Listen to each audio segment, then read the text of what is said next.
I finally passed the Certified Dialysis Nurse Exam after taking it twice.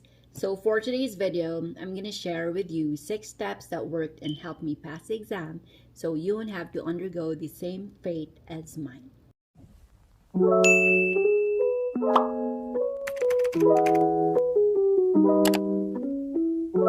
Hey nurses, Nurse Germs here. I'm a Filipino dialysis nurse and welcome back to my channel where I upload videos all about dialysis and my journey as an immigrant nurse here in the US. If there's one person who is reliable enough to share some study tips and tricks, that's gotta be someone who herself has undergone the exam. And nope, I'm not gonna share the exact questions, but I'm gonna show signs.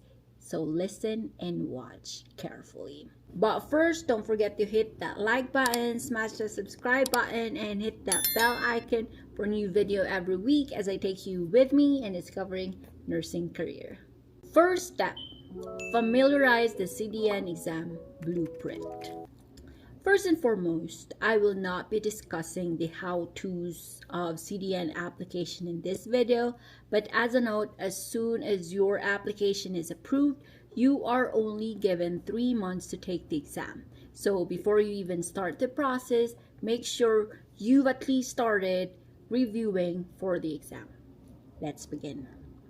The exam covers 4 content areas. Hemodialysis comprising 54%, concepts of kidney disease 28%, peritoneal dialysis 14%, and transplant 4%. The exam also assesses the candidate's ability to apply knowledge in 9 objective areas.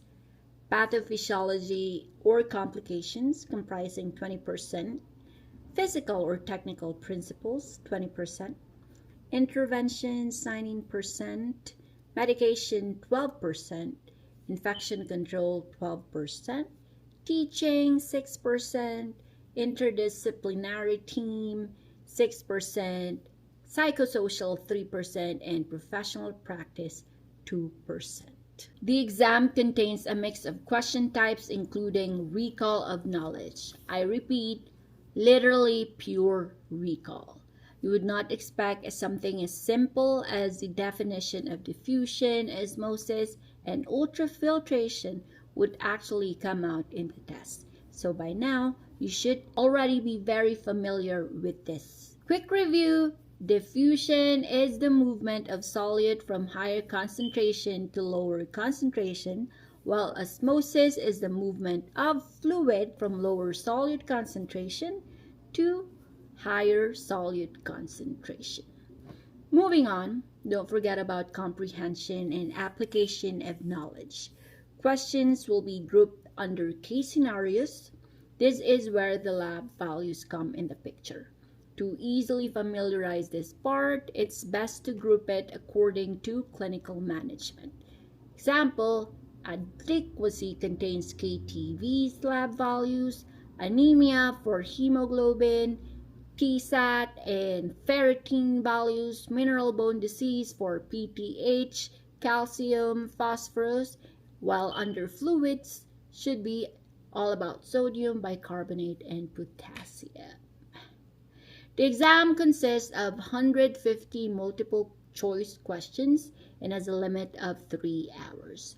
A minimum score of 70% is required to pass the exam, which is a raw score of 95 out of 150 questions. From my first take, I only got a 92 score, which only lacked 3 correct answers. And I can clearly remember the 3 questions that I got wrong, and if I have known, the 3 should have been enough to pass the exam.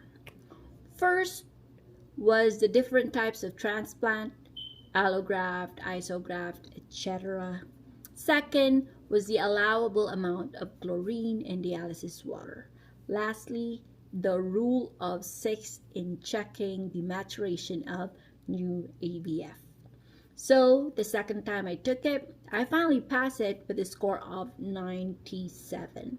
Not really that much, but because I remember the 3 wrongs and reviewed those, it's still the very reason why I passed, because if not, I should have only gotten a score of 94, which is a failing score. I could also remember the Allen test, but I had no idea at that time, so check it out and relate it to the dialysis access. Next step, find a reliable CDM exam reference. The first time I took it, I first bought the Mometrics Certified Dialysis Nurse Exam Secrets Study Guide. The book is arranged exactly according to the CDN exam format. Concepts of kidney disease, hemodialysis, peritoneal dialysis, and even emphasize the acute therapies that comes along with transplant. Each has its own chapter quizzes and also has 2 sets of 150 questions, which I can say that this is already enough. But my anxiety kicked in as the date of my first exam got closer, thinking that the book was not enough, so I added more resources. First, the Mometrics CDN flashcard study system, which is exactly the same from the book, but is just more elaborate and in flashcard style or form. So you choose either one, but I still recommend the book since it comes with a practice test. The second one was Exam Edge CDN practice questions, consisting of 500 questions. I don't recommend this. The questions are all over the place and too easy and very generic. Now recently, the second time I took the CDN exam, I again used a whole different resource because in my mind, if I haven't passed the first time, then I might be using the wrong reference. So I enrolled in the ANNA Nephrology Certification Review course and also bought their corresponding certification review guide. The review course consists of 8 modules. First, orientation. Second, concepts of kidney disease, hemodialysis, peritoneal dialysis, transplant, acute therapies, test-taking strategies, and CNNP. While the guide consists mainly about case studies and practice questions such as concepts of CKD, transplant, PD, HD, acute care, and APRN. It also discusses the exam itself and some test-taking strategies, which also the Mometrics has. The review is a bit expensive. It costs $280 for non-members, while $50 less for members. So this might not be practical. However, the advantage is you get contact hours from both, 10.5 contact hours from review course, while 1.9 hours from the review guide. In total, you'll have 12.4 contact hours. So what I did was I looked for someone who's also taking the exam. I had an acute dialysis RN friend who's also prepping for CNN. We had the same fate. We both failed the exam the first time, so we agreed to divide the payment. Among all the resources I had, I both used Mometrics and ANNA, but due to time constraints and procrastination, I still wasn't able to go over the hemodialysis topics in Mometrics, and as well not able to finish the rest of the practice questions of ANNA. Each has their own pros and cons. Mometrics has 2 sets of 150 questions for free and has the option to do it online, giving you the real feel of the actual test.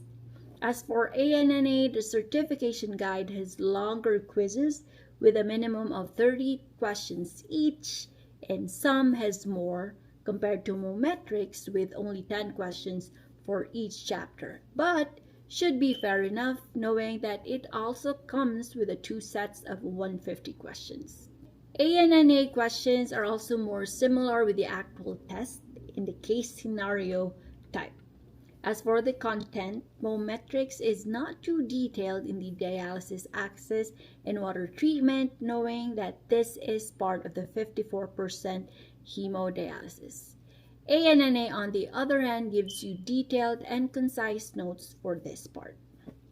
Overall, I still believe the Mometrics is enough, but if you have the extra cash and think ANNA works best for you, go for it.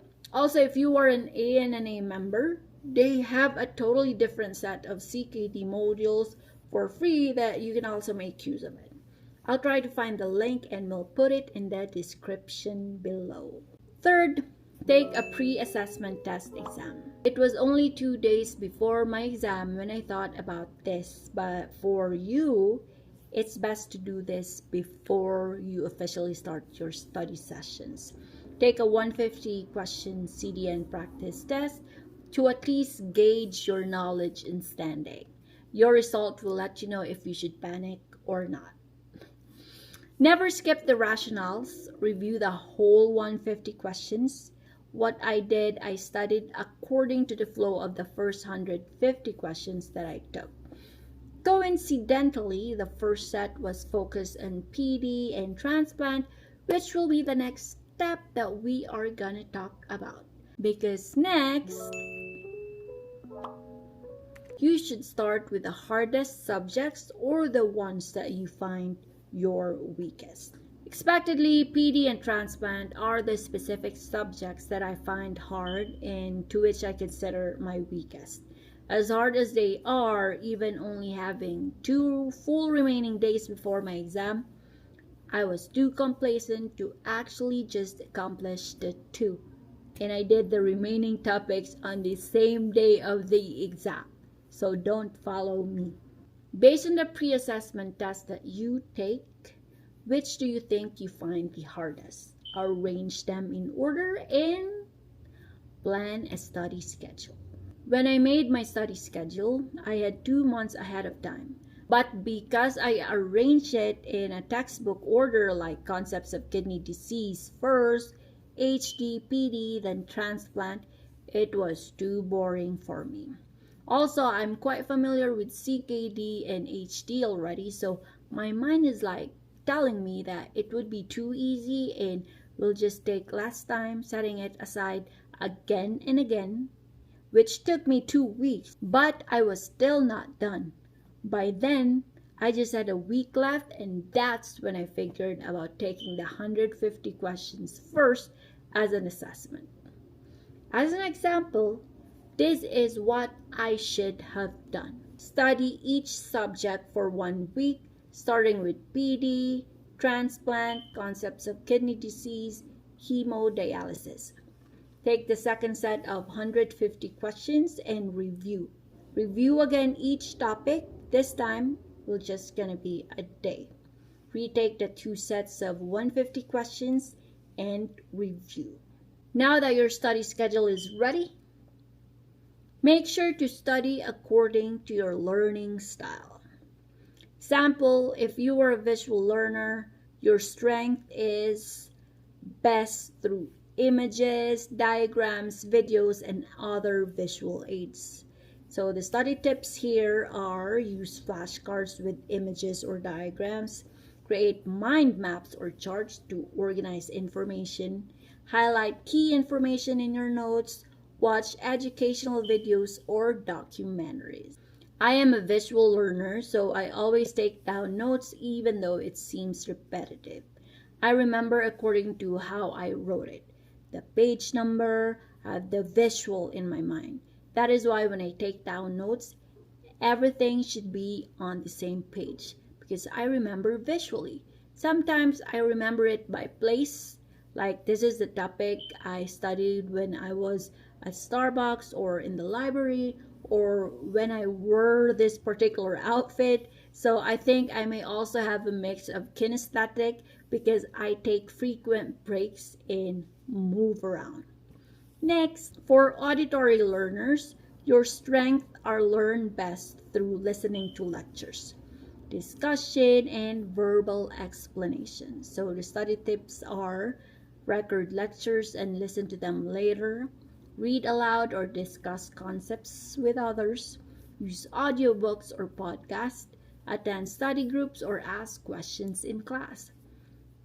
And lastly, the kinesthetic learners' strengths are learned best through hands-on activities, movement, and experimentation. So study tips are: take frequent breaks to move around, use manipulative or models to learn concepts, get involved in projects or simulations, and teach others what you've learned. I also use the Pomodoro technique, a time management method that uses 25-minute work intervals called Pomodoros, followed by 5-minute breaks. In my case, I did longer study intervals of 45 minutes, then followed by 15-minute breaks.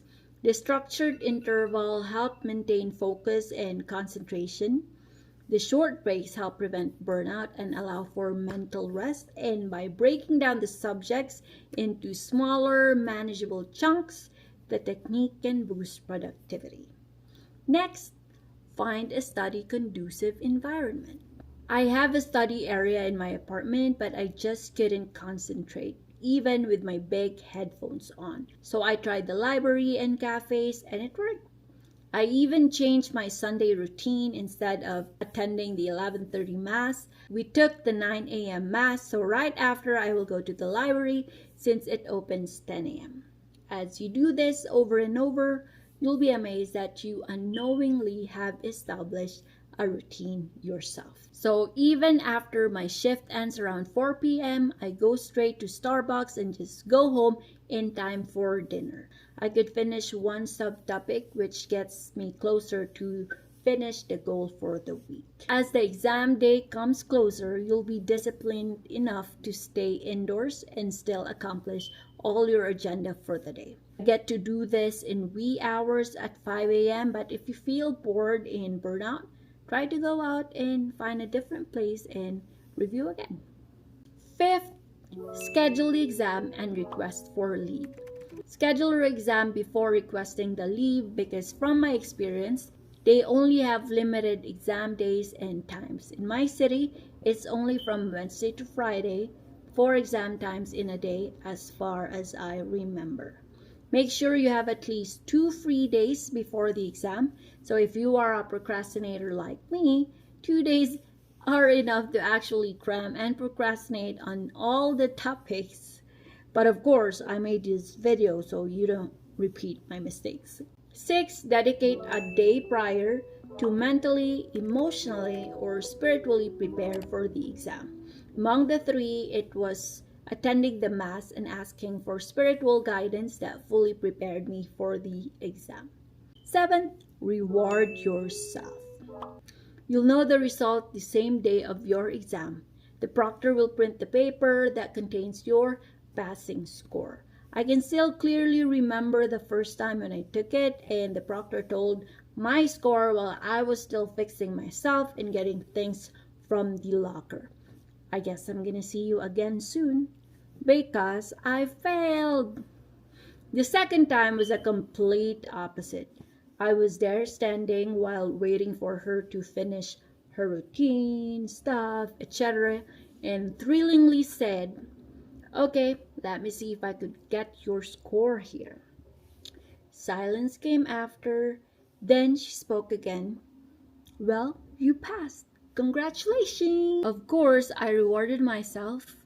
I have an irresistible impulse when it comes to bags, and to commemorate the celebration, I even customized the bag tag with the credential and the current year. So that's it. Hope you learned something from this video. If yes, don't forget to click like, leave a comment for some video suggestion, and of course, subscribe to my channel. Thanks for watching and see you next video.